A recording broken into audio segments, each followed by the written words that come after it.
All right, let's do this. This is CO 300, week 12, and we're going to go show how 12 goes to 13, goes to 14, goes to 15, goes to finals. This week 12 is going to end on Friday 4/17. And the question I've gotten most from people is this one. Where do I go from here?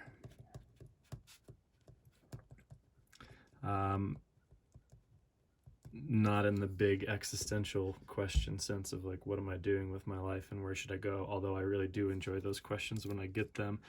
Not that I know anything about that. They're fun to talk about. This is more about your research.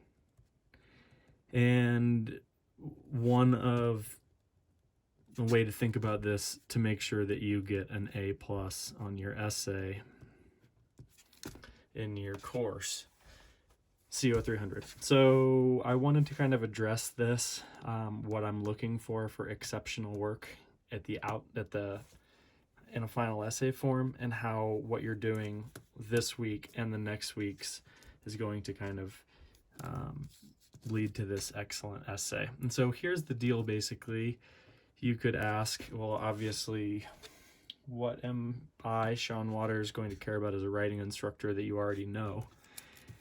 And maybe you got this, but I want your writing to be as specific and situated as possible. I was looking at your research in terms of how narrow you're getting with your research. We're going to look at how realistic what your proposal or argument is going to be given a concrete rhetorical situation that we learned is basically some kind of imperfection, somebody that can do something about that imperfection, and then the real situations, cultural, social, economic, temporal, all these things that constrain their ability to do something. Here's the deal. So you have, let's say, your big picture, how to do this, basically. Let's say your big picture is that you want to replace the Electoral College, which was a real example from what once was the 1 p.m. section of this course. So you have this big issue. This is all replacing the Electoral College. Okay, I could ask, how many different things go into that, replacing the Electoral College? How many different things need to go right in order to get that to happen, if you think that that's what should happen? And who is in the best position to do what, when? All of a sudden, if you look at this big picture, there's a lot that goes into that actually replacing the Electoral College is going to be a really big thing. That's going to take a lot of people, a lot of focused activity in a lot of different ways. And there's probably arguments about the best way to do this or not. So it just doesn't become, should we replace the Electoral College? Yes, no. This actually becomes how, who, when. And really, so you're just going, ideally, looking for this narrow piece that connects to all of this big issue. Now, most of your research, a lot of y'all's research is still pretty in this big picture. Like, you filled in a lot of this big picture of what's going on to replacing the Electoral College. And the trick is, how do I get from this big picture to a more specific and situated audience?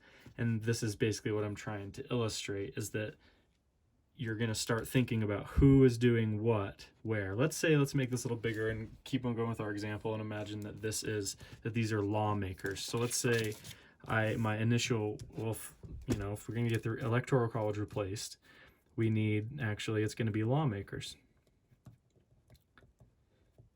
that are going to do it. So now I have like a little bit more specific audience. I think, the laws are going to change. Lawmakers change laws, so on and so forth. Now, well, then I could ask, And luckily, we've done enough research to know that if something like the Electoral College were going to change, that would actually take the cooperation of not only federal government, so not only the federal judiciary, that's not even the word I'm looking for, the legislative branches, the House and the Senate at the federal level, but also on state governments as well. So you could look at here, state houses and senates.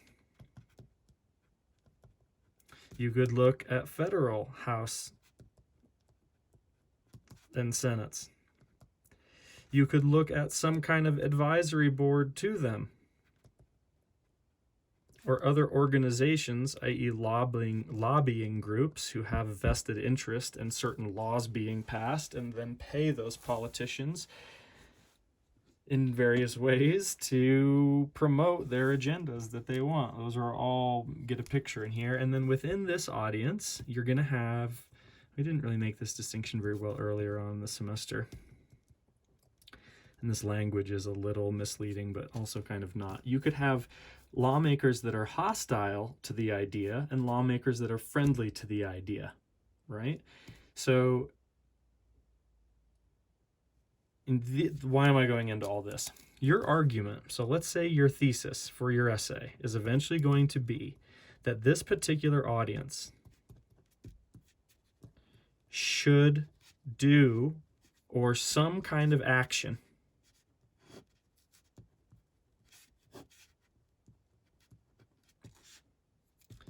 because, and then you have some reasons, right? And I argued that, or I'm trying to encourage you to make this audience as specific as possible. And one way to test whether or not you have a specific enough audience is to see whether or not they have a website. So audience X, if they're really going to get the most out of this assignment, you could ask, do they have a website? i.e., and this means your audience could be a target employer. It could be an organization, a government organization. Or it literally, or an email address, I guess. Maybe they don't need a website, but they should, if they just have an email address and you know that they're a particular person and they should do this particular thing because these reasons, that looks a lot more excellent than just saying lawmakers. In fact, if you write your essay with an audience of lawmakers, I'm almost going to say it would be virtually impossible to do really well on this essay because I'm explicitly looking for a particular situation that I can see you are modifying your rhetoric given the needs of a particular audience. So this audience should do this because of these reasons. Well, this audience is going to, your argument is going to change completely if you choose a hostile audience to the idea or a friendly audience to the idea. It's also going to be a little bit different based on what level you're writing to because they are involved in this big situation. Remember, they are involved in this big situation in just this little tiny way, right? So you're writing about this piece for them. So you could do more research this coming week to think, okay, well, let's say if I want to write to a hostile audience that's going to be against it and they're not going to, they're going to be combative against what I have to say. Right now, some of those are, maybe they are Republican, and there's some debates. There's some things going on in Wisconsin right now about the primary voting and debates around that. And I wonder if some Republicans are actually for the Electoral College. So, or against it, or where they stand. So I'm going to look at, now I wonder, well, what's the Republican platform? What do they care about as conservatives? And now I'm thinking and votes. And I'm thinking about how I'm going to make, given this big issue of the big picture, how am I going to get this particular audience on board? Where are they in this issue based on the research that I've done, and why should they act? Okay, so all of that is actually pretty difficult to do. This is meant to be pretty challenging. It's a 300 level course. So that gets us to what we're doing and where we're going. So you're thinking about how to narrow this down and thinking about who needs to hear the message that you want to say. You're also thinking about, what was the other part I wanted to, we use the term counter argument, and this is just a way to say there's a big but or however. If they should do this because of these, and they say, but that will impede with this thing that we actually need, these are some constraints that are going on in the situation, you need to be able to address what they would say back to it. So one way for you to take this, instead of just thinking about this as a yes or no, should we do this or not, you're thinking about all of the different perspectives of how, who, and when to do it. So your counter argument, if this is, let's say this is your argument that Republican lawmakers should support overturns for an electoral college or something. Your counter argument doesn't need to be, no, they shouldn't. It's not like a yes or no. Counter is misleading here. It could just be another person's perspective. So how does this work? Your thesis might be Republican lawmakers, but specifically the representative in the House of Representatives of Wisconsin, can't remember what his name is, but I can look it up on the internet, should do this, because that's going to help us get the electoral college. Actually, your counter argument might not be about him or this argument. It could be just another perspective that you've researched,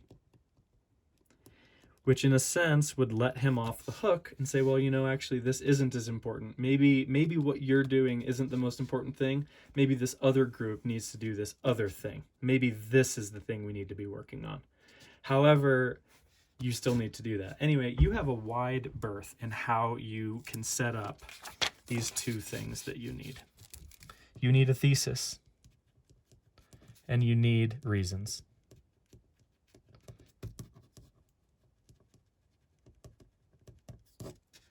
You also need a counter argument, which is going to have another thesis and at least one other reason for this thesis. We looked at this in the other last week's video.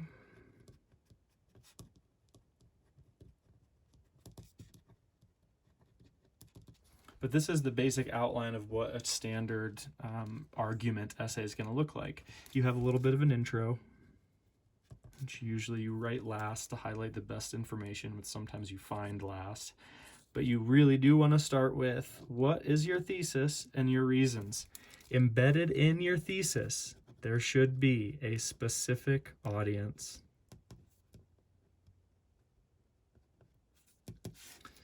And a specific action.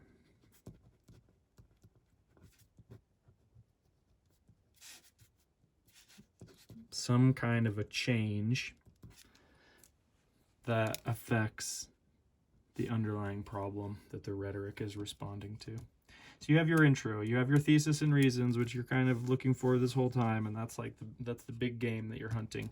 You're having your reasons and evidence, and you're kind of starting to categorize from which sources, you know, I'm actually going to use this source 8 that I found here, and I'm going to use that Nat Geo special that I used there, and you're filling out this argument tree.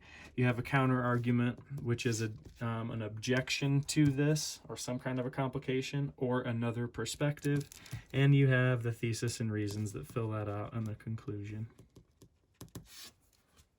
You're going to turn this outline, which looks messy appropriately, into a PowerPoint presentation.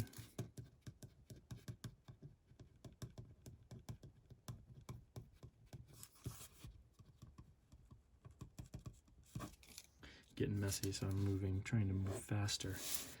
Your argument outline, this whole piece is due at the end of the week, and you have peer comments due also. So we're going to run this like a workshop, and you're in a position to actually, you can see Canvas for more instructions, but you're in a position to share the best of your research with your peers in as simple of a clear way. So you're basically telling that narrative, this is my outline that I'd like to do. You're going to get feedback on that. You're going to take that feedback and turn the same outline into your PowerPoint presentation.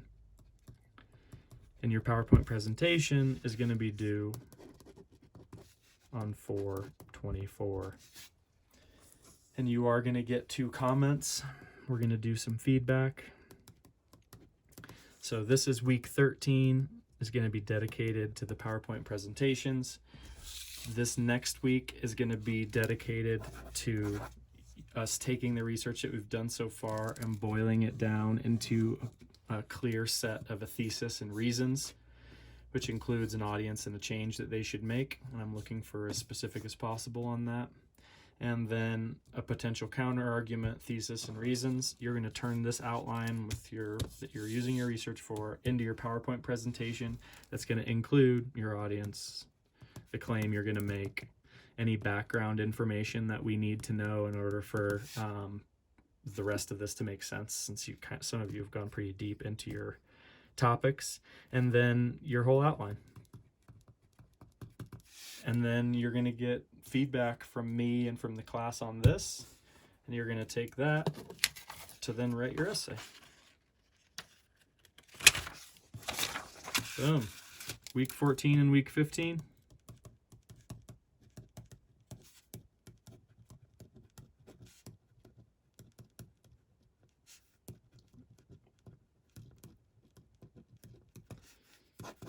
We're going to be doing more essay writing workshops, and again, we're going to do peer review, and so we will review some of the work that we read earlier on in the semester about how to do peer review well, what kinds of critical feedback we're looking for to help improve our own abilities to assess our own work. Okay, that was way longer than I thought, so I hope this lecture on what we're doing helps you begin asking questions and narrowing. Let's end with a story. That seems pretty dry. So you got this big picture. This is about 2 years ago in a 300 class. Some student they kind of got hyper-focused on this one aspect of this big issue. And they found a nonprofit that was doing this work, and they really liked that nonprofit's website, and they really learned more about that nonprofit, and they learned enough about them that they turned this into another kind of employer analysis.